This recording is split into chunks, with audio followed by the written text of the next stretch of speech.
Good morning po sa inyong mga kapatids. So, anti-political dynasty bill, 'di ba? Diyan po. Ngayon matagal na 'to panahon pa na ginawa ang constitution natin, nakasaad na doon na dapat na mayroong equal opportunity. Ang problema ho, itong mga gahaman sa kapangyarihan, imagine kung di ba namang gahaman ng mga ito pamilya, di ba? Pati mga kabit, pati yung mga ex, mga sa politika, di ba? So wala nang ibang makapagsilbi sa kanilang mga probinsya. Ngayon, isa pa ang pinakamalala, talamak yung nangyaring korupsyon, talagang lumala ng lumala, di ba? Ang problema, tayo yata yung bansa o isa sa mga bansa sa buong mundo na mayroong talamak na political dynasty. Hindi tayo naprotektahan o hindi tayo prinotektahan ng mga political dynasties na dapat malakas sila sa pagprotekta sa interes ng mamamayan. Pero wala. 'Di ba? Ang masakit, nagkaroon ng talamak na panganakawan, korupsyon, nawili 'Di ba? Nakita nila na hindi pala sila kaya na tibagin ng presidente ng Pilipinas dahil noong 2020, ichinika lang ni Duterte yung 8 na congressman na tsaka yung DPWH ghost projects, walang mga ganito kalaking mga investigasyon, walang mga hinabol na mga nakasuhan at nakulong noon. Basta chinika lang, sabi-sabi, hindi pala kaya, putang ina, corruption na yan. Akala ko matapos ka ng 6 months. Hindi pala yan. Di ba? So, ngayon, timely, na ginulat ng marami. Kaya sabi ko, parang ang ginagawa ng Pangulo natin, napansin ko dati pa itinatama niya yung mga pagkakamali na ginawa nung nakaraang administrasyon at nung mga nauna pa. 'Di ba? Yung mga hindi nila nagawa na dapat ginawa nila, ito isa ron, itong pagsulong ng anti-political dynasty. Kasama pa sa LEDAC. Kaya lang, ang nakakaano lang din is, hindi pa sinicertify ni PBBM as urgent bill kasi gusto pa raw niyang malaman yung mga diskusyon, yung mga paliwanag. Mr. President, wag namang, baka may balak ka pang i-delay. Anyway, just an FYI, kahit po i-certify ng Pangulo as urgent or hindi ang isang panukalang batas, depende po yan sa mga mambabatas natin kung isi-shortcut yung proseso or ipoprolong nila para abutan na naman ang pagsasara ng Kongreso. Naalala ninyo nung 18th Congress, si Aimee, di ba may isinulong na proposed bills, yung new Omnibus Election Code, tapos yung para kasama na raw yung BARM, tapos yung hybrid election system, 'di ba? Ano nangyari doon? Nagsara yung 18th Congress nang walang nangyayari. 19th Congress final niya pa rin, wala ring nangyari. Yung mga ganon, inuupuan ang sariling panukalang batas. But this time, nakakatuwa dahil ang Pangulo na mismo ang nagsulong nito sa kanyang LEDAC. Now, problema na lamang dito, magkahiyaan na lang kung papaanong version ang gagawin nila ng mga mambabatas, pati dun sa Senado. Pero pag sinabi nating equal protection, dapat lahat Hindi po lahat ng family members, not equal protection, sorry, I would say equal opportunity. Diba? Hindi po ibig sabihin, yung buong angkan, kabilang doon sa equal opportunity. Paano naman yung iba? Di ba? Hindi na makapagsilbi.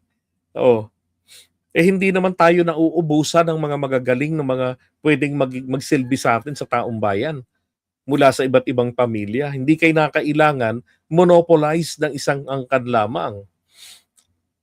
Namamayagpag ang political dynasty dahil ang definition nila ng demokrasya ay of the people or from the people, diba? poor of the people, for the people, so they can buy the people. Kala ko from the people for the people. There you go. Hmm.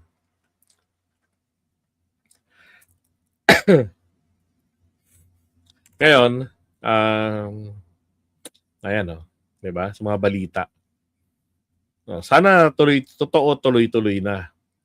Now, naalala ko na naman yung provision, no, yung ng panukala nito ni na Bogie D at ni Sandro Marcos.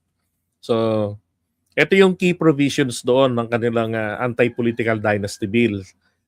Join pa sila doon.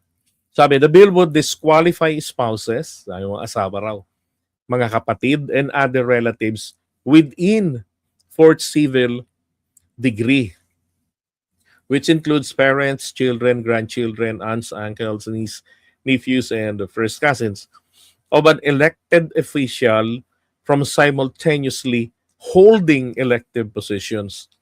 So, ibig sabihin, hindi po pwede na yung mga kamag-anak nila within fourth civil degree, patuloy. No? Pagkatating ng top election, magre-re-election pa kandidato. Yun ang isa sa mga provision ng kanilang isinusulong doon na alisin. And then, it aims to tap the simultaneous holding of offices within the same family and preventing close relatives from holding two positions at once. Now, what it does not do, ayon po sa mga kritiko, ito yung masakit dun sa kanilang panukala. So, ban lang naman daw po doon yung simultaneous holding of position.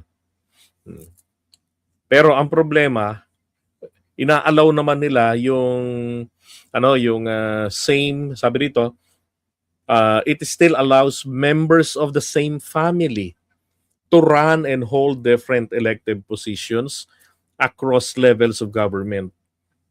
So, tawag dito, may governor, merong magko-congressman, merong magme-mayor, yung mga ganon. Diba? Hindi, dapat isang pamilya, isa lang. 'Di ba? Hindi yung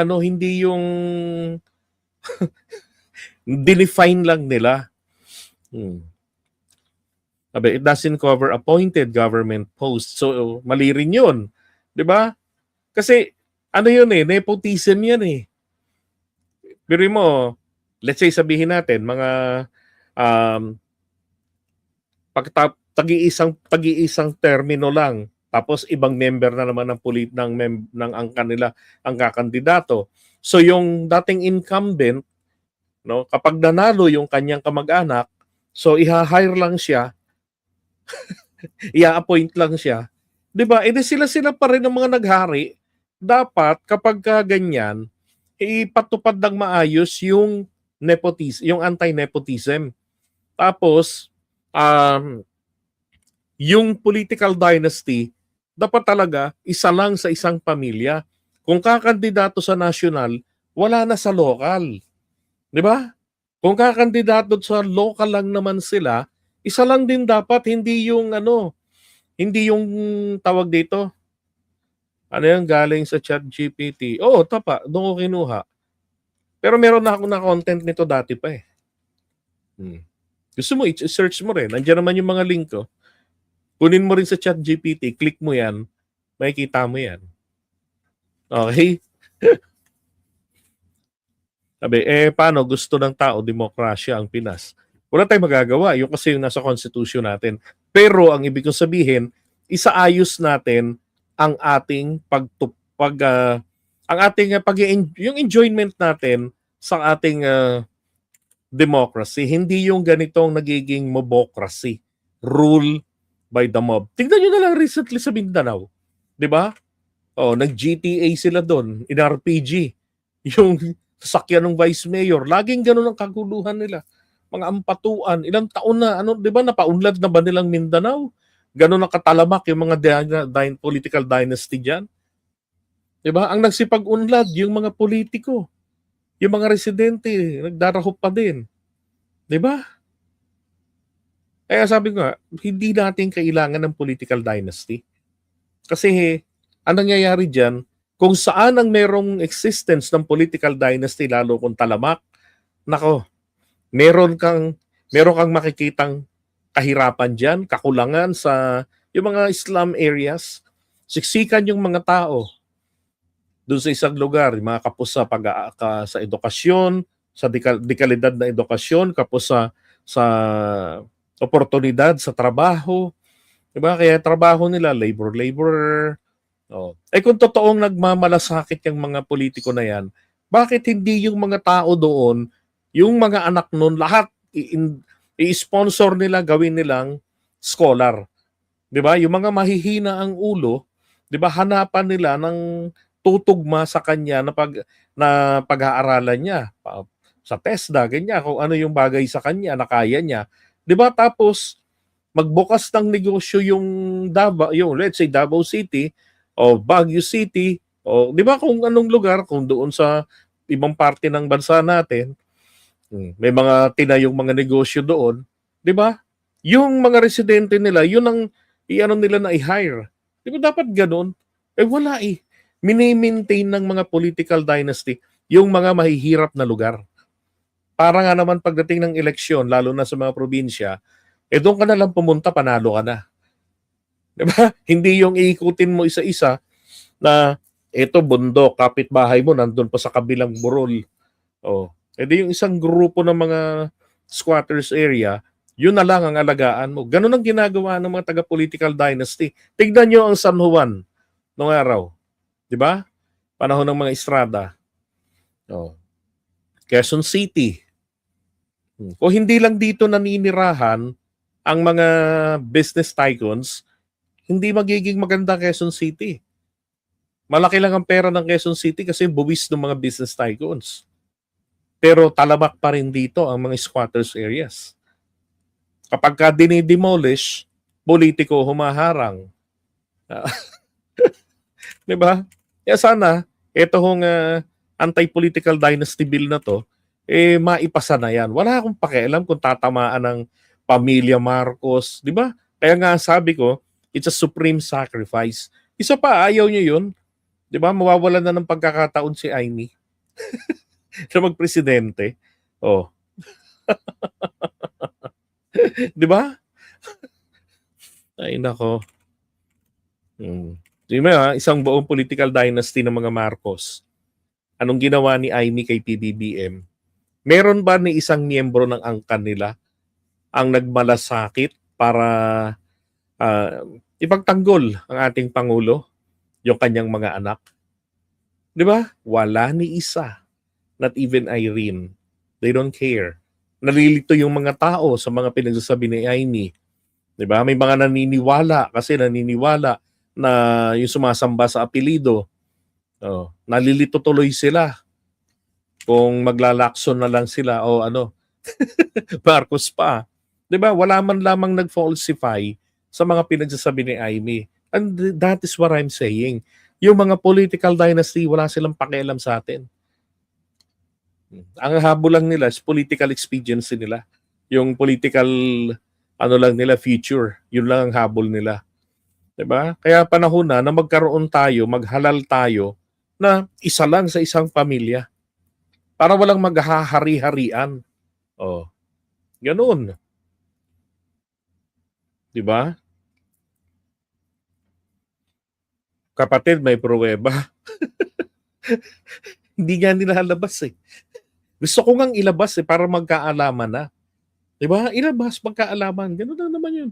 Importante sa akin ang kapakanan ng bayan natin, hindi ng mga politiko. Kasi yung mga politiko na 'yan, bagamat yan ay dinastiya, palit-palit lang ng tao 'yan, palit-palit lang ng mukha, palit-palit lang ng apelyido. 'Di ba? Pero as long as mga taga-dynasty, naku po, magkakakampi ang mga 'yan. 'Di ba?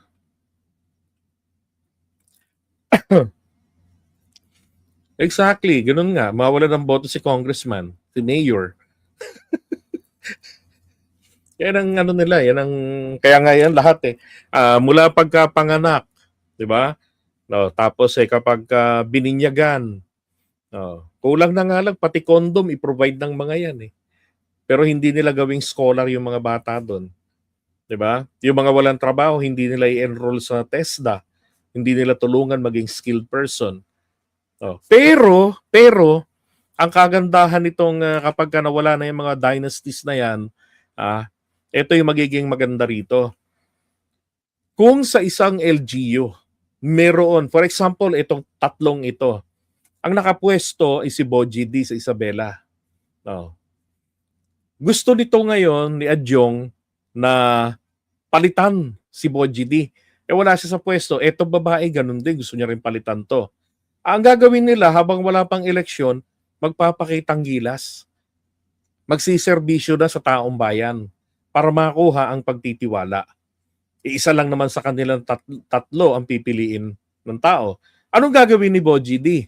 Imbis na magkuyakoy kasi alam niya malakas ang makinarya ng kanilang pamilya, ng kanilang dinastiya, malakas ang impluwensya, lalo niya pang pagsisikapan maging maganda ang serbisyo niya. Kasi may dalawang nagbabalak, di ba, na mapalitan siya sa halalan, na nagpapakita na ng serbisyo sa taong bayan. Oh. Kung lahat po ganyan ang mangyayari nationwide, palagay ko uunlad ang bansa natin. Di ba? Wala na ring maghahalal ng kandidato na itok-itok. Alam niyo itok-itok? Oh. Hindi niyo alam itok-itok? Lugi kayo. 'Di ba? Yung hindi kayang ipaliwanag yung sarili, daanin na lang sa pagmumura, sa galit, yung mga ganon. Ang babalik tayo ron sa panahon na ang mga senador natin hindi po nakakahiya ang ibang miyembro. 'Di ba? Yung mga kinikilala, mga debater, mga matatalino talaga. So, dahil hindi pwedeng maging debater ang tanga. Maglalaruan 'yan. Baka mauwi sa suntukan na lang. 'Di ba? Magkakaroon tayo ng dignidad. Oh. Wish ko talaga 'yun. Malapit na birthday ko eh. Na maging ganoon, 'di ba? Ito naman sana ay matupad ito, yung totoong anti-political dynasty talaga. Anti-political dynasty law. Kasi kapag ang pumasa ang panukala ni Boji D at ni Sandro na partial anti-political dynasty, mga kababayan, since 1987, 2026 na, ilang dekada na, hindi maipasapasa yung batas na yan. Di lalo na para maamyendahan ang anti-political dynasty law na maipapasa na partial. Di ba? So kung doon lang din ang tutumbukin natin na absolute anti-political dynasty na talagang magkakaroon ng equal opportunity ang lahat na magsilbi sa bayan, di ngayon ng 2025, tingin ko naman ang Pangulo natin is willing to do the supreme sacrifice.